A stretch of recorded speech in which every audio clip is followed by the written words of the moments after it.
우리에게 주시는 하나님의 말씀은 누가복음 22장 66절부터 71절까지입니다. 66절부터 71절까지 한 목소리로 봉독합니다. 시작. 날이 새매 백성의 장로들 곧 대제사장들과 서기관들이 모여서 예수를 그 공회로 끌어들여 이르되 내가 그리스도이거든 우리에게 말하라. 대답하시되 내가 말할지라도 너희가 믿지 아니할 것이요 내가 물어도 너희가 대답하지 아니할 것이니라. 그러나 이제부터는 인자가 하나님의 권능의 우편에 앉아 있으리라 하시니 다 이르되 그러면 내가 하나님의 아들이냐. 대답하시되 너희들이 내가 그라고 말하고 있느니라. 그들이 이르되 어찌 더 증거를 요구하리요 우리가 친히 그 입에서 들었노라 하더라. 아멘. 이 말씀에 은혜 있으시기 바랍니다. 우리는 지난 시간에 베드로의 3번 부인하는 모습, 그 말씀을 우리가 함께 살펴보았죠. 오늘은 예수님을 3번 부인한 베드로의 이제 그 부인이 이후 날이 새고 결국 새 아침이 밝은 거예요. 그래서 그 새 아침이 새로운 하루가 아니라 원래 이제 그 저녁부터가 하루로 치기 때문에 날이 새매 그리고서 예수님을 공회에 세우게 되는 그런 모습을 보게 됩니다. 먼저 66절을 볼게요. 66절만 읽어보겠습니다. 시작. 날이 새매 백성의 장로들 곧 대제사장들과 서기관들이 모여서 예수를 그 공회로 끌어들여. 여기 장로들 곧 대제사장들과 서기관들, 장로와 대제사장과 서기관이 함께 공모해서 예수님을 그들의 공회에 끌어들이고 있는 장면인 거죠. 여기서 이제 누가는 조금 다른 복음서와 조금 다르게 이 시간적인 어떤 이 서술이 조금 더 자세하게 다루고 있어요. 그러니까 누가가 굉장히 시간의 어떤 흐름과 또 어떤 사건의 연결성을 좀 강조하고 있는 것 같죠. 그래서 유월절 식사할 시간이 저녁 전 한 보통 5시, 6시에 식사를 하니까 4시나 5시, 4시 반, 5시부터 식사를 하기 때문에 이제 유월절 식사가 끝난 이후에 또 예수님의 마지막 가르침이 있었죠. 그리고 그 밤에 예수님께서 그 밤에 습관에 따라 감람산에 올라가 기도하시는 모습을 볼 수 있었어요. 그리고 그 밤에 깊은 밤이에요. 시간이 얼마쯤 지났는지 정확하게 알 수는 없지만 거의 이제 깊은 밤이 되었어요. 그러니까 결국 한 12시에서 1시, 2시 사이 한 그쯤에 됐었던 것 같아요. 그 깊은 밤에 이제 예수님이 체포되시는 장면이 나오게 되는 거죠. 그 새벽쯤에 이제 대제사장의 집에 연행되었을 때, 그리고 베드로가 닭 울기 전까지니까 그 사건이 이제 한 4시, 5시? 닭이 한 그 정도에 운다고 생각하면 그쯤에 베드로의 부인이 있었던 것이죠. 그리고 사람들에게 조롱과 희롱을 당하고 시간이 조금 지나 날이 새고 이제 예수님께서 이 공회로 끌려가고 계신 거예요. 여기 그들의 예수를 그 공회로 끌어들였다 하는 말은 예수를 그 공회로 끌고 갔다 하는 거죠. 끌고 갔다. 그래서 날짜로는 지금 이 시점이 니산월 15일 금요일 아침이에요. 니산월 15일 그리고 금요일 아침. 그러니까 이제 예수님께서 이 금요일 정오쯤에 십자가에 달려 그리고 죽게 되시죠. 그리고 그 시신을 날이 어두워지기 전에, 저녁 전에, 그러니까 날이 저녁 이후부터 항상 그 다음 날로 이어지기 때문에 유월절이 시작돼요. 금토일, 금요일 저녁부터 금토일, 일요일 아침까지. 그래서 예수님이 금요일 저녁부터 계산을 하면 금토일 3일 동안 무덤에 장사 지내게 되시는 거죠. 그리고 일요일 주일 아침에 이제 부활하시게 됩니다. 그러니까 시간적인 순서가 굉장히 좀 자세하게 누가복음상으로는 기록이 되어 있어요. 근데 여기 예수님을 공회로 끌어들였던 인물들 중에 보니까 어떤 사람들이 포함되어 있어요? 장로들, 곧 대제사장들과 서기관들. 이 사람들은 이 사람들 중에 서기관은 사실 이 예수님을 체포하는 장면에는 포함되어져 있지 않았잖아요. 근데 여기에서는 포함돼요. 왜냐하면 공회 때문에. 이 공회가 바로 산헤드린 공의회, 공회예요. 그래서 이 공회를 위해서 이른 아침부터 이 사람들이 모여 있는 거죠. 이 사람들이 공회원들이었기 때문에 이 공회가 바로 산헤드린 공의회예요. 산헤드린 공회에 대해서 지난 유대 전쟁에 대해서 우리가 말씀 나눌 때 제가 간략하게 한번 설명을 드린 적이 있는데 기억이 나실지 모르겠어요. 산헤드린 공회는 주로 그 사두개파 사람들 중에 한 부류에서 나오는 이 집단이죠. 그래서 산헤드린 공회는 로마가 이 유대를 다스리기 위해서 세운 하나의 의회예요. 의회. 사법권을 갖고 있고 종교적인 어떤 권한을 가지고 있어서 이들에 의해서 유대 민족들을 이렇게 통치하고 다스리는 데 필요한 그런 정치적으로 이용했던 세력들이 바로 이 산헤드린 공의회였던 거죠. 이 의회를 통해서 법으로 유대 민족들을 통제하고 또 그들을 억압하기도 했죠. 그들을 이용하게 된 거죠. 그러니까 결국 산헤드린 공회는 어떤 이 유대 민족적인 어떤 그런 민족을 위한 그런 세력이 아니라 로마의 정권에 빌붙어서 이 유대 민족을 탄압하고 또 그들에게 억압하는 데 쓰여진 하나의 그런 기구였던 거죠. 유대 종교 최고 의회가 바로 산헤드린이었어요. 이 산헤드린은 귀족 계급인 사두개파 사람들과 중심이었고 그래서 대제사장도 사두개파 출신만 가능했던 거죠. 사두개파에 속한 이 대제사장과 평민계층인 바리새파에 속한 장로들로 구성되어 있고 여기에 율법 전문 연구가인 이 서기관들이 포함되어져 있는 거죠. 이 산헤드린 공회에는 보통 70명의 이 공회원이 있어요. 뭐 또 다른 학자들은 71명이다라고 하기도 하는데 어쨌든 70명 정도의 인원이 이 공회원으로 활동을 하고 있어요. 그리고 예루살렘에 있는 이 대제사장을 중심으로 한 대공회가 있고 지방을 중심으로 한 소공회가 또 있어요. 그리고 시대에 따라서 이 사두개파가 비율이 많을 때가 있었고 또 바리새파 사람들이 비율이 좀 많아질 때가 있었던 때도 있었죠.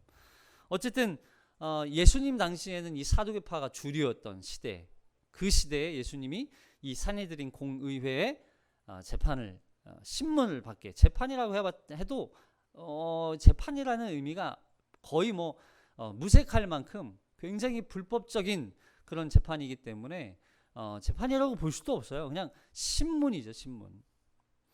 자, 이렇게 산헤드린 공회는 유대 최고 의결 기관이면서 종교적이고 정치적으로 이 막대한 권력을 갖고 있기 때문에 굉장히 유대 민족들에게 큰 영향을 끼치고 있었던 거죠.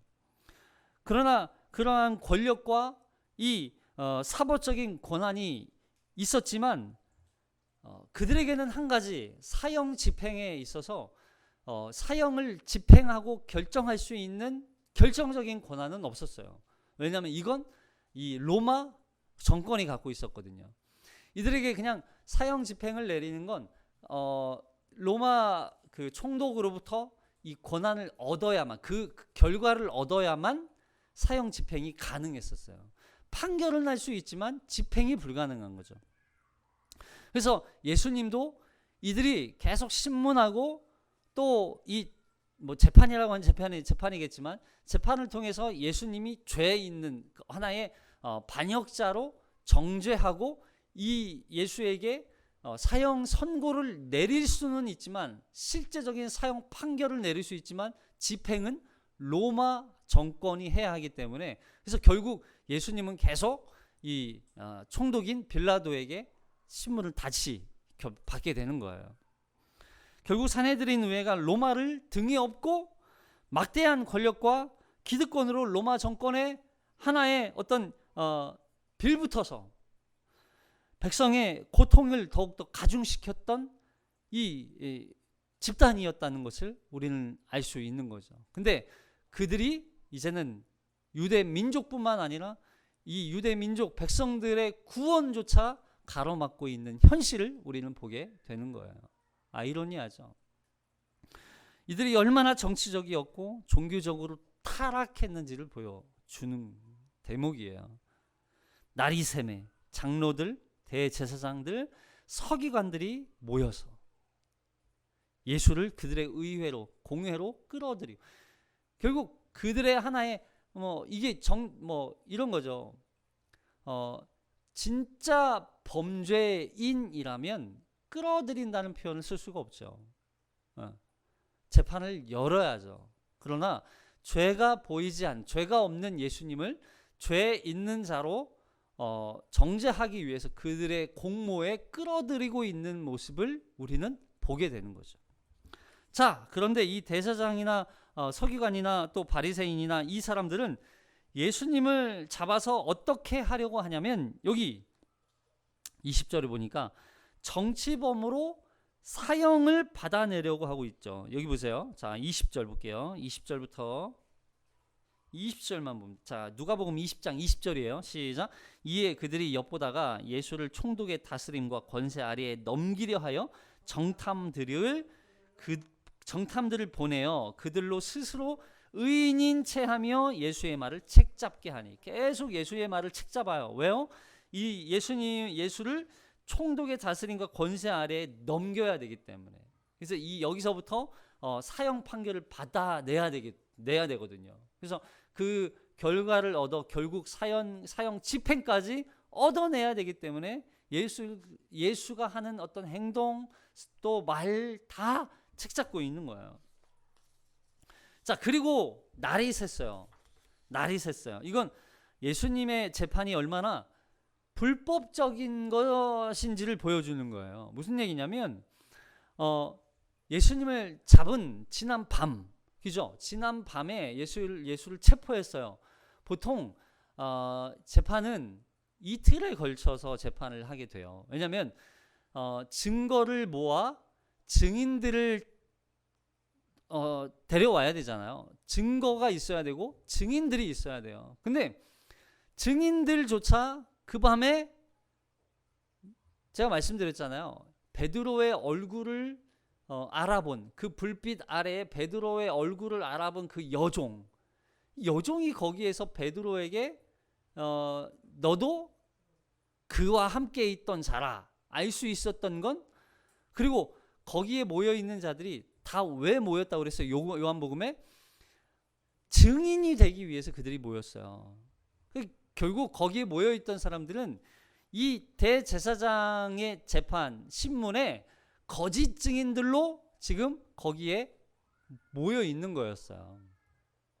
근데 그 거짓 증인들이 정상적인 진짜 말이 잘 맞아서 정확한 어떤 증거로 채택이 되었느냐? 또 그건 아니에요. 왜냐하면 그들이 그 거짓 증언한 내용들이 계속 앞뒤가 말이 안 맞는다는 표현이 있어요. 성경에. 그래서 정확한 그들의 증거가 되지 못하게 되는 거죠. 결국 거기에서도 벌써 예수님의 이 재판이 불법이었다는 걸 볼 수 있어요. 그리고 예수님의 그 어떤 변호도 없었어요. 보통 재판이 있으려면 어떻게 해야 돼요?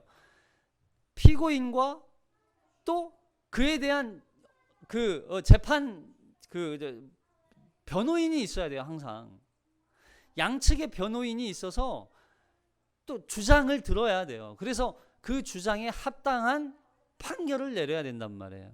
근데 예수님의 변호가 전혀 없는 것이죠. 그리고 이 모든 과정이 예루살렘 성에서 이루어진 게 아니라 어디에서 이루어졌어요? 예루살렘이 아니라 대제사장의 집에서 이루어졌어요. 이것도 불법이죠. 그리고 절기 중에 이 재판이 이루어졌잖아요. 절기. 지금 무슨 절기가 시작됐어요? 유월절 절기가 시작됐고, 그리고 이제 지나면 안식일이 시작되는 거예요. 그러니까 결국 이 기간 안에는 사실 재판이 이루어지지 않는다고 그래요. 이 재판도 결국 그들이 강제적으로 밀어붙이고 있는 거죠. 예수를 잡기 위해 그들의 공모가 얼마나 불법적이었는지를 정확하게 볼 수 있는 거죠. 자, 이 공회에 예수님을 신문하는데 두 가지 질문을 해요. 자, 첫 번째 질문은 뭐냐면 내가 그리스도냐? 네가 그리스도냐는 거예요. 그리고 두 번째 질문은 뭐예요? 네가 하나님의 아들이냐 하는 거예요. 자, 먼저 67절 볼게요. 67절. 내가 그리스도냐에 대한 질문이에요. 시작. 이르되 내가 그리스도이거든 우리에게 말하라. 대답하시되 내가 말할지라도 너희가 믿지 아니할 것이요 내가 물어도 너희가 대답하지 아니할 것이니라. 그러나 이제부터는 인자가 하나님의 권능의 우편에 앉아 있으리라 하시니라. 보세요. 내가 그리스도이거든. 내가 그리스도라는데 네가 그리스도냐는 거예요. 예수님에게. 그러자 예수님의 대답이 내가 말할지라도 너희가 믿지 아니할 것이요 내가 물어도 너희가 대답하지 아니할 것이니라. 보세요. 여기 예수님을 향하여서 내가 그리스도이거든 우리에게 말하라. 여러분, 이 질문은 예수님이 그리스도인 것을 인정하면서 물어보는 거예요? 아니면 인정하지 않으면서 물어보는 거예요? 인정하지 않으면서 물어보는 거예요. 인정하지 않는다는 질문이에요. 그 의미를 예수님도 이미 간파하셨어요. 그래서 내가 말할지라도, 그러니까 네가 그리스도냐? 그래, 내가 그리스도다라고 말할지라도 너희는 믿지 않는다는 거죠. 한편에서는 당시에 거짓 그리스도라고 하는 사람들이 좀 있었나 봐요. 그래서 내가 그리스도다라고 하는 거짓 그리스도라고 주장하는 사람들이 좀 있었다는 거예요. 근데 그래서 그 그리스도라고 하는 사람들을 잡아서 이렇게 법적으로 재판했었던 과정들이 있었기 때문에 그래서 네가 그리스도냐라고 물었다는 그런 학자들도 있어요. 근데 어쨌든 내가 그리스도냐? 예수님에게 네가 그리스도냐라고 질문하는 건 예수님이 그리스도라고 하는 것을 그들이 믿고 질문하는 게 아니라는 거예요. 여러분, 그리스도가 뭐예요? 기름 부음 받은 자, 구원자, 메시아라는 뜻이잖아요. 이들은 예수님을 메시아, 구원자로 믿지 않아요. 그냥 그저 하나의 사기꾼 정도로만 생각하고 있는 거예요. 정치 사범으로 생각하고 있는 거예요. 반역자 정도로만 생각하고 있는 거예요. 그럼에도 마치 그들이 그리스도인 것을 인정하는 것처럼 물어보는 의도가 뭘까요? 그렇죠.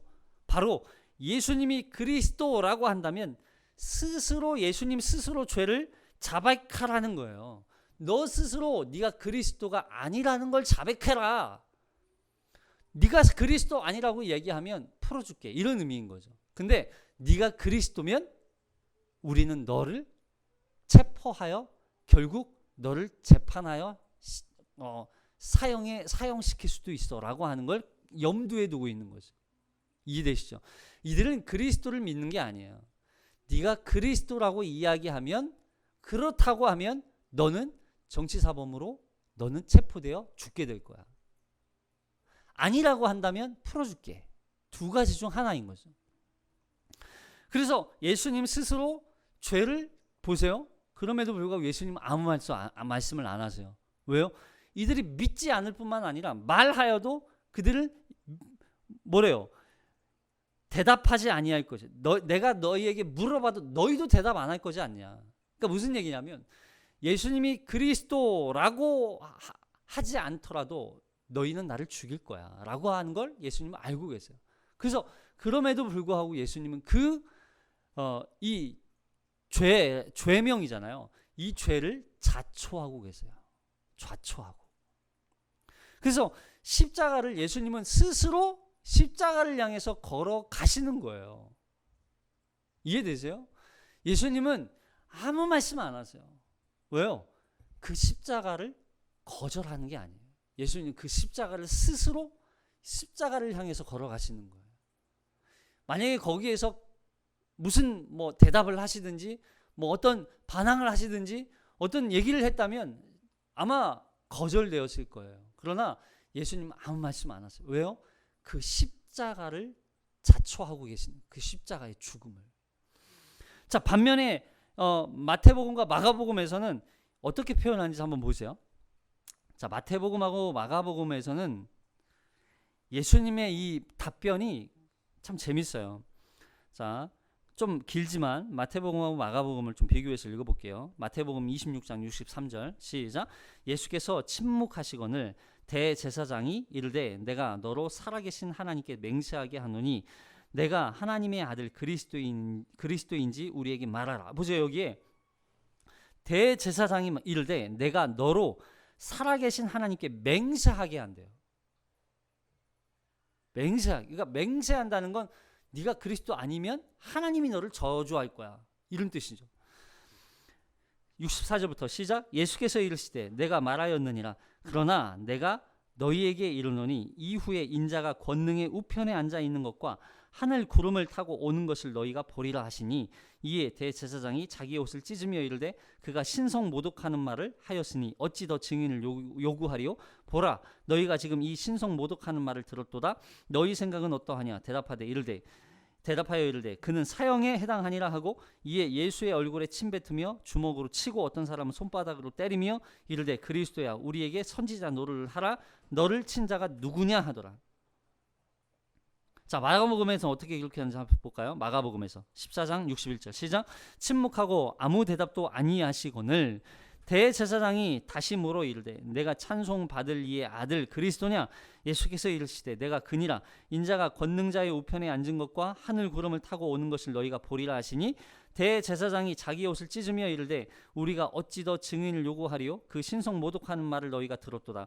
너희는 어떻게 생각하느냐 하니 그들이 다 예수를 사형에 해당한 자로 정죄하고 어떤 사람은 그에게 침을 뱉으며 그의 얼굴을 가리고 주먹으로 치며 이르되 선지자 노릇을 하라 하고 하인들은 손바닥으로 치더라. 보세요. 예수님은 아무 말씀 안 해요. 침묵하시거늘. 예수님은 아무 말씀 안 했는데 다 누가 결론 내리고 있어요? 대제사장과 산헤드린 공회원들이 지금 그들의 질문에 대한 대답까지 그들이 다 하고 있는 거예요.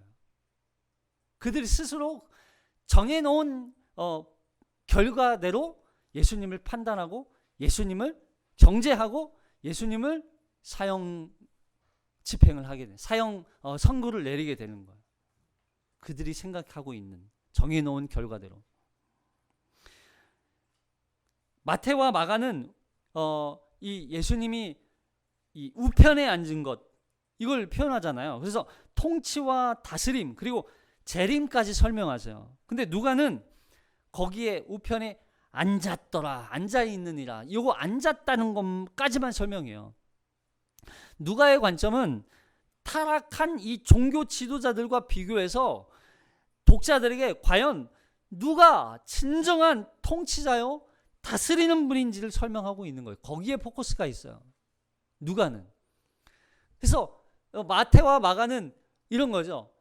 진정한 통치자가 하나님 우편에 앉아 계시는데 그는 다시 재림하여 이 땅에 심판주로 오게 될 것이라는 것을 마태와 마가는 강조하고 있어요. 근데 누가는 뭐냐면 지금 여전히 하나님의 우편에 앉아 계실 그 이가 바로 예수라는 거예요. 너희 눈앞에 있는 이 예수가 하나님의 통치자, 대리자, 하나님의 다스리는 자, 그리고 하나님의 우편에 앉아서 여전히 우주 만물을 다스리고 관리하시고 통치하시고 다스리시는 분이 예수, 너희 앞에 있는 이 자가 바로 예수라는 걸 증거하고 있어요. 누가복음의 관점에서. 근데 그 앞에 계신 예수를 산헤드린 공회원들은 여전히 알아보지 못하고 오히려 그리스도라고 말하는 것조차 믿지 아니하고, 그리고 그리스도라는 것을 오히려 더 악용하여 정죄하고 사형 선고를 내리게 되는 그들의 모습을 보게 되는 것이죠. 자, 그러면서 예수님께서 69절에서 이제부터는 인자가 하나님의 권능의 우편에 앉아 있으리라 이렇게 고백하잖아요. 예수님께서 이제부터는 이래요. 이제부터는. 여러분, 지난 우리 53절에서 예수님이 예수님을 잡으러 온 사람들을 향해서 뭐라고 말씀하셨어요? 여기 보세요. 53절 볼게요. 22장 53절. 22장 53절 시작. 내가 날마다 너희와 함께 성전에 있을 때 내게 손을 대지 아니하였도다. 그러나 이제는 너희의 때요 어둠의 권세로다. 이제는 너희 때요 이제는 어둠의 권세로다 라고 말씀하셨는데, 지금 이제 예수님이 오히려 더 안 좋은 상황이잖아요. 근데 이제는 뭐래요? 이제는 내가 하나님 우편에 앉아서 통치하고 다스리는 진정한 왕이라는 걸 설명하고 계시는 거예요. 아니, 단 몇 시간 안 지났어요. 이제부터는 인자가 하나님의 권능의 우편에 앉아 있으리라. 바로 이제부터는 인자의 때라는 거예요. 이제부터는. 보세요. 그 지난 밤 어두움, 그 죄악 가운데 있을 때, 그 어두움 가운데 있을 때에는 마치 그때가 어둠의 때, 사단의 권세, 어떤 죄의 권세가 사로잡는 그런 시간인 것처럼 보였지만, 그러나 예수님이 지금 십자가에 예수님이 잡히시고 고난받으시고 조롱당하시고 핍박당하시고 머지않아 십자가에 달려 죽게 되실 그 시간에 이제는 그리스도 예수께서 진정한 왕과 통치자로 이들 앞에 서게 되는 거죠. 그래서 마태와 마가처럼 이제는 그 예수 그리스도께서 참된 이 어둠의 권세를 깨뜨리시고 결박하시고 죄와 사망에 억눌려 있는 자들을 자유케 하시며, 그리고 그 영원한 하나님 나라에 우리를 이제는 입성케 하실 진정한 왕이시요 통치자요 다스리시는 분이라는 걸 이제 여기에서 증거하고 계시는 거예요. 여러분, 예수님은 어둠을 이기신 분이신 줄로 믿습니다. 죄와 사망을 이기신 분이에요. 그래서 그분이야말로 진정한 승리자요 왕이시요 통치자라는 것을 우리가 기억하는 거예요. 여러분, 여기에서 이제는이라는 단어가 너무 중요해요. 이제는 그 전까지는 너희 생각에, 이 전까지는 사단 마귀의 권세 아래에서, 죄와 사망의 권세 아래에서 그 어둠의 세력이 득세하는 세상인 것처럼 보였지만, 그러나 아니라는 거예요. 이제는 예수께서 십자가에 달려 죽고 부활하시고 승천하시고 재림하시는 그 사건이야말로 예수님이 진정한 왕으로 등극하는 진정한 사건이라는 걸, 그래서 너희들은 깨달아는 거예요. 너희의 왕은, 진정한 왕은 이 세상 종교 지도자들도 아니고 로마의 어떤 거대한 그런 세력도 아니고, 너희를 다스리는 진정한 왕은, 통치자는 예수 그리스도다라고 하는 걸 너희는 깨달아라, 이 말씀을 하시는 거예요. 결국 이제부터는 인자가 이 어둠의 권세를 결박시키시고 모든 때와 시간과 공간까지도 통치하시고 다스리시는 참된 왕이시다라고 하는 걸 말씀하고 계시는 거예요. 그럼에도 70절에 이 산헤드린 공회원들이 깨닫지 못하고 또 한 가지 질문을 또 하죠. 여기 보세요. 두 번째 질문을 해요. 70절 71절까지 70절 71절 시작. 다 이르되 그러면 내가 하나님의 아들이냐 대답하시되 너희들이 내가 그라고 말하고 있느니라. 그들이 이르되 어찌 더 증거를 요구하리요 우리가 친히 그 입에서 들었노라 하더라. 여기 다 이르되 그러죠. 다 이르되, 이 사람들이 누구예요? 산헤드린 공회원이에요. 70명의 산헤드린 공회원들이 한 목소리로 지금 터질 듯한 소리로 예수야, 네가 하나님의 아들이냐? 네가 하나님의 아들이냐? 이렇게 외치고 있는 거예요. 묻고 있는 거예요. 이런 그들의 질문에 대해서 예수님이 이렇게 대답했어요. 너희들이 내가 그라고 말하였다. 너희들의 입술을 통해서 너희 스스로 고백했다. 너희들이 이야기했다. 내가 그라. 이렇게 표현해요. 여러분, 내가 그라. 여러분, 이 표현 되게 중요합니다. 보세요. 출애굽기 3장 14절. 하나님께서 모세에게 나타나실 때 이렇게 나타나세요. 보세요. 시작. 하나님이 모세에게 이르시되 나는 스스로 있는 자이니라. 또 이르시되 너는 이스라엘 자손에게 이같이 이르기를 스스로 있는 자가 나를 너희에게 보냈다 하라. 하나님이 뭐래요? 모세에게 나는 스스로 있는 자이니라. 나는 스스로 있는 자다. 이게 바로 영어로 I am who I am. 나는 나다.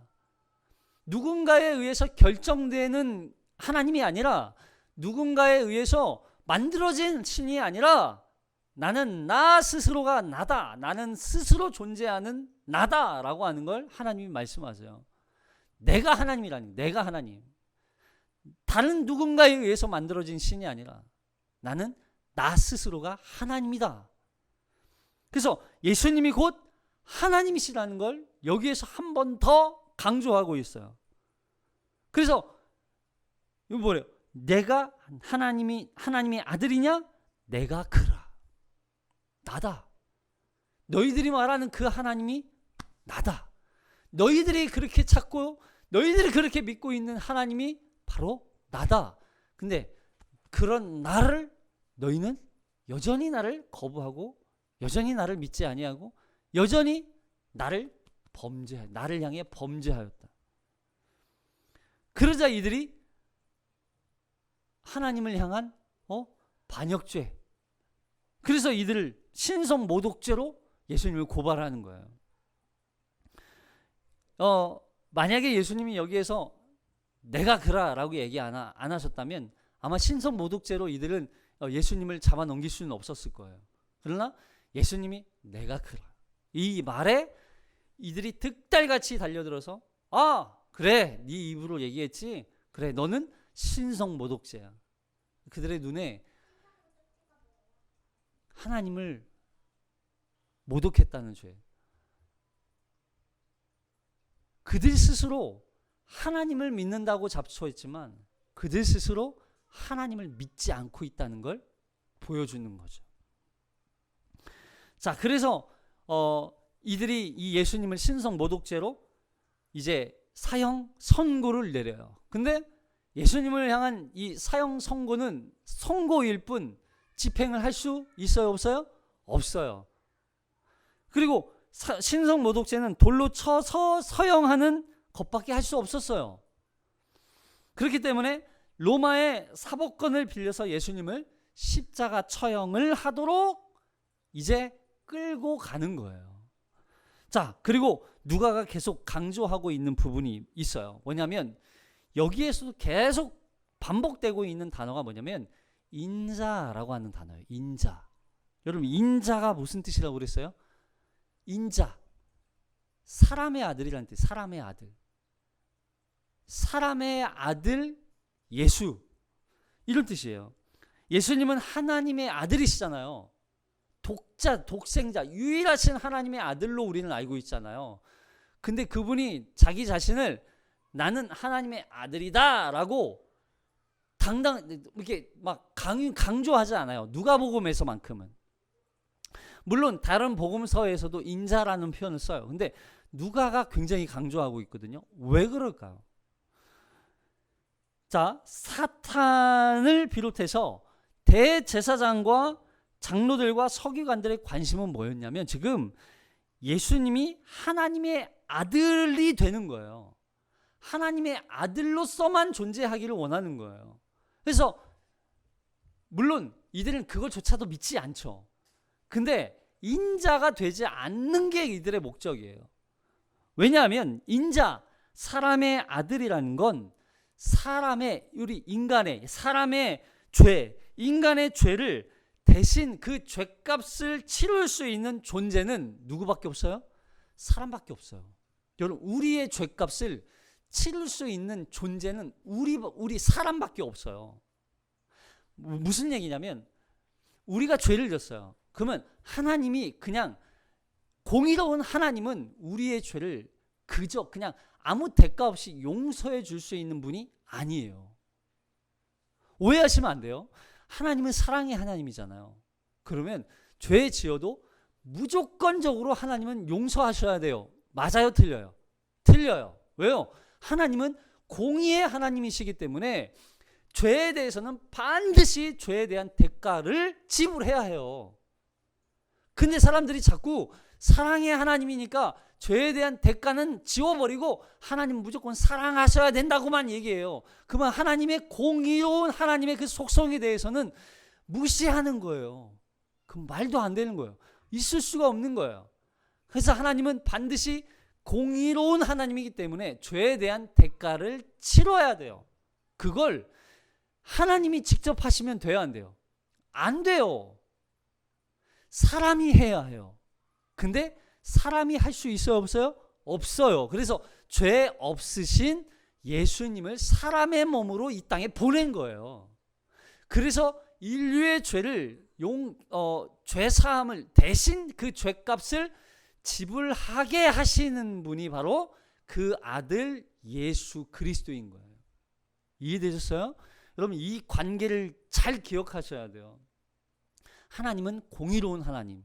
근데 그 죄를 그냥 단순히 아무것도 죄 없는 것으로 그냥 용서할 수 있는 분이 하나님이 아니에요. 그 죄를 반드시 죄값을 지불해야 해요. 그래서 죄 없으신 예수님을 신이시고 하나님이시지만 그 하나님을 이 땅에 인간의 몸으로 제물 삼아 이 땅에 보내셔야만 했던 거예요. 그래서 예수님은 이 땅에 와서 뭐가 되서요? 제물이 되시는 거예요. 제물이. 하나님의 어린 양이로다. 그래서 그 제물을 삼아서 인간의 모든 죄를 대신 치르신 거예요. 죄값을 대신, 이걸 속량이라고 해요. 속량. 속량 대신 그 값을 지불하셨다. 예수님이. 그래서 그 속량으로 말미암아 예수님이 흘리신 그 피를, 우리가 그 피의 옷을 입고, 그리고 이제는 우리를 의롭다고 보시는, 이게 칭의잖아요. 우리가 의로워진 게 아니라 예수님의 그 의의 옷을 우리가 입음으로 말미암아 우리가 의롭다함을 입게 되는 거예요. 예수의 십자가 죽음으로 말미암아. 그래서 예수님 자신에 대해서 이제는 그 고난받고 핍박받고 사람들에게 의해서 넘겨지고 사람들에 의해서 죽임을 당하셔야 한다고 계속 말씀하셨잖아요. 왜요? 이것이 인자이기 때문에, 인자로 이 땅에 오신 분이 바로 예수님이기 때문에 인자예요. 그래서 인자라고 하는 개념이 너무 중요해요. 인자, 사람의 아들로 오신 예수. 그러나 죄 없으신 사람의 몸으로 이 땅에 오신 예수. 그분만이 인류의 죄를 대신해 십자가에 죽을 수 있는 유일하신 분이라는 거예요. 그래서 마태복음 20장 28절에 이렇게 고백하잖아요. 마태복음 20장 28절 시작. 인자가 온 것은 섬김을 받으려 함이 아니라 도리어 섬기려 하고 자기 목숨을 많은 사람들의 대속물로 주려 함이라. 대속물이 되기 위해서 오신 인자. 결국 예수님은 이 땅에 오신 목적이 자기 목숨을, 사람을 구원하기 위해서 대속물로 주기 위해서 오셨다는 것을 여기서 계속 강조하고 있어요. 예수님만이 참된 구원자이신 거예요. 그런데 그런 예수님께서 십자가에 달려 죽는 것으로 그치지 않아요. 어떻게 해요? 부활하시잖아요. 부활해서 하나님의 권능의 우편에 앉아 이제는 하나님의 모든 통치와 다스림을 이제 예수님이 하고 계신 거예요. 그래서 인자야말로 참된 왕이시오, 통치자라는 것을 맨 말씀을 통해 우리가 알게 되는 것이죠. 그리고 인자이신 예수님께서 다시 재림하세요.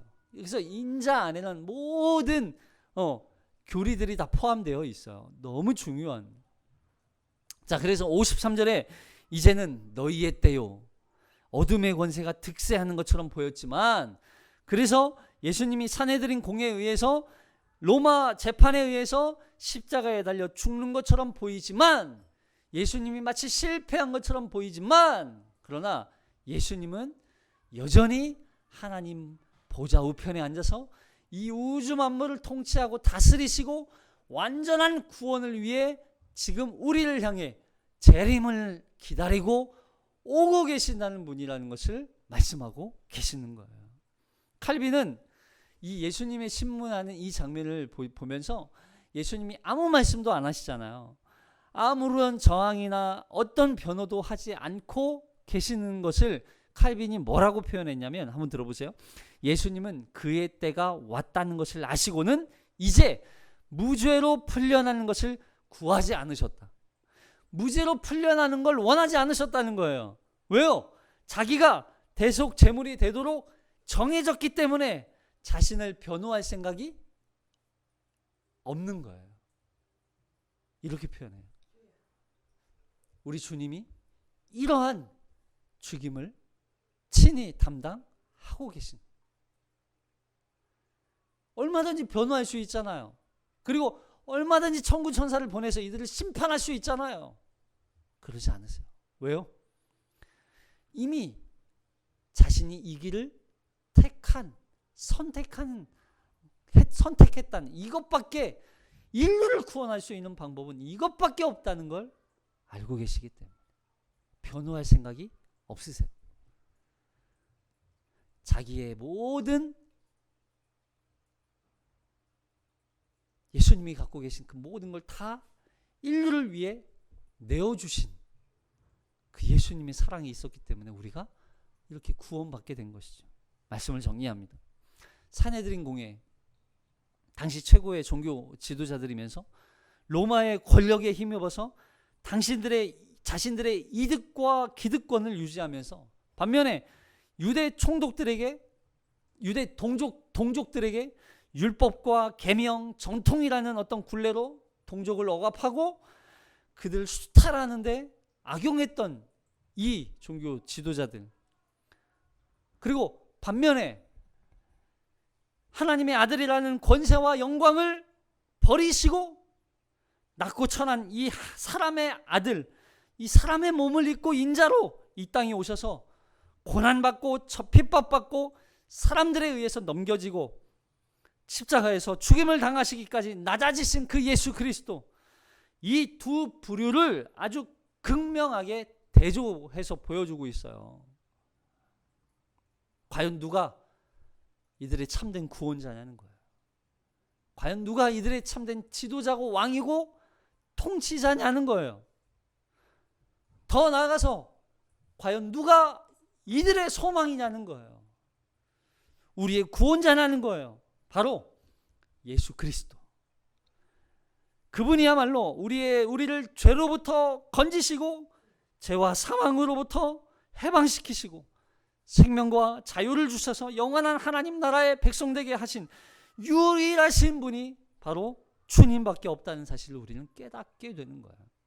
그리고 우리 주님께서 이 어둠의 때를 완전히 결박시키시고 하나님의 우편에 앉으셨다가 이제 다시 오실 재림주로 이 땅에 오셔서 하나님의 나라를 가져오시고 우리를 그 안에 들어가게 하셔서 그 영원한 하나님 나라에서 살게 하실 진정한 우리의 신랑이시요, 우리는 그의 신부라는 사실을 기억하게 만드는 것입니다.